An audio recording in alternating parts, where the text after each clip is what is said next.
आज चाहिँ म बिहान चौकी डाँडादेखि नै जहाँबाट हाम्रो यो बिपी हाइवेको मर्मतको काम सुरु भएको छ त्यो अब्जर्भ गर्दै आएँ। चौकी डाँडामा चाहिँ हाम्रो 5वटा मेसिन युज भइरहेछन्। चौकी डाँडामा सम्भवतः भोलि फर्स्ट आवरसम्म बाटो खुल्छ होला।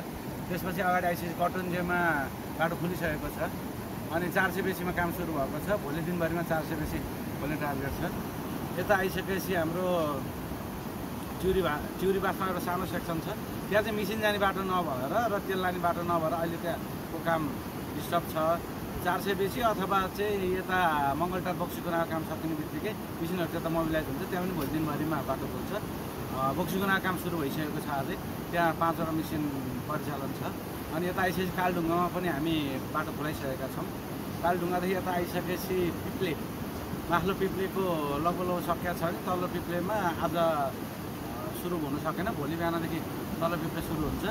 अनि भोलि माम्ती र यो बालुवामा काम गरिसकेपछि हाम्रो नेपाल फोकसम्मको अरू सेक्सन क्लियरै छ, आज क्लियर भइसकेको छ। गर्दाखेरि हामी अप्टिमिस्टिकली भोलि दिनभरिमा बाटो खोलाउने टार्गेटमा छौँ। प्रोभाइडेड द्याट हाम्रो मेसिनहरू ब्रेकडाउन भएनन् भने मौसमले त हामीलाई साथ दिन्छ। र आज मेरो लगभग 22 किलोमिटर पैदलको क्रममा चाहिँ एउटा नयाँ अनुभव पनि भएको छ। पोहोर पनि म हिँडेको थिएँ। पोहोर हामीले दसैँ अगाडि नवमीको दिन बाटो खोलाएका थियौँ। यसपालि पनि अब आज हाम्रो 5औँ दिन हो यो बाटो ब्लक भएको। विदिन अ विक हाम्रो सक्ने टार्गेट छ। भनेपछि भोलि 6औँ दिन हो। हामी एक दिन अगाडि नै सक्ने प्रयासमा छौँ। इनकेस सकेनौँ भने पनि भेरी नेक्स्ट डे हामी यो वान वे ट्र्याक खोलेर चाहिँ यात्रा सञ्चालन गर्छौँ।